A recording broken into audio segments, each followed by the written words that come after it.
Starfighters Space is a commercial space company that's developing technology to launch objects into space using a fleet of jets that fly at Mach 2 speeds. And they recently went public on NYSE American. They are here today celebrating, and joining me now is Tim Franta. He's the Director and VP of Development at Starfighters Space and our bell ringer. Tim, welcome to the New York Stock Exchange. Thank you. It's very exciting. So what was it like to ring the bell this morning? It's one of those once-in-a-lifetime experiences. It was very interesting, and it's very funny to see something on TV and then you're actually doing it. So you are doing something incredible. You are working to launch items into space using jets. You have a fleet of jets that fly at Mach 2 speeds. How does this all happen? So we had an excellent founder, Rick Svetkoff, who acquired a fleet of F-104s, which, even though it's an older jet, has all the world records today. So it can fly in excess of Mach 2, which, 1,100, 1,200 miles an hour. And so the advantage for that is that the most of the rocket fuel on any rocket is to get to about 50,000 feet, about 600 miles an hour.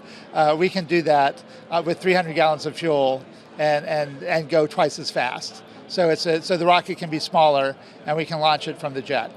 So is that how it works? You're going to fly the jets as high as you possibly can and then launch the items into low Earth orbit? Actually, it will not be as high as we can because the F-104 has the world's altitude record, which is like over 103,000 feet. We'll be flying between 40 and 50,000 to release the rocket. So we'll be above the bulk of the atmosphere. All right, and why was now the right time to list on NYSE American? Well, one, we needed the capital to reach our plan and our goal. And number two, there actually is now a commercial space sector. 10, 15 years ago, it was all big government contracts or one or two companies. With SpaceX and Blue Origin and Rocket Lab, there actually is now a commercial space sector. So, and it's so much better that that investors are spending the money as opposed to the government, because you'd only be flying the government's program. Now you can fly commercial programs and what you want to do. And so that's why it's time. And as we've mentioned, this is, of course, the goal is to launch these payloads. They're not being launched yet, but you're working to get there. What technical milestones have you hit to one day reach that goal? Sure. So we call it steps to space. Everything leads to the next. So the very bottom is like you do simulation and design, and then you do ground testing.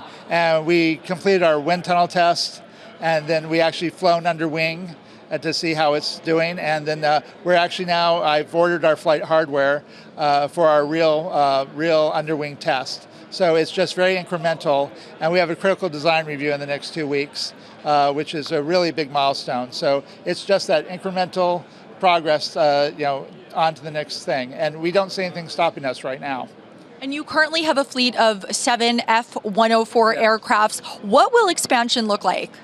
So I have to tease you a little bit. So we will begin a second platform, and I cannot say what it is now, but it will give us greater capability, and we should be having announcements in the not too distant future.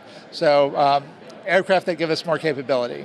And people have really been buzzing about the space industry. What demand have you seen since people have really been talking about space the past few years? So 2 years ago, I had to hustle. I had to call people. I had to go to trade shows. I had to really work the clients.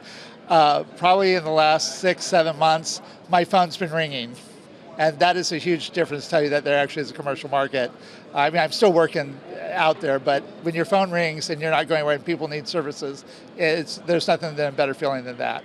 And speaking of, the NYSE will be hosting the 3rd annual Space Summit in Monday. In our very last moments together, you will be attending. What are you looking forward to the most now that you're a public company? Well, I want to meet the people who got us here, and also some of the new space companies that I have not met, both for we need their services or they need our services. So, and there's a whole sense of family now that there's a commercial space sector.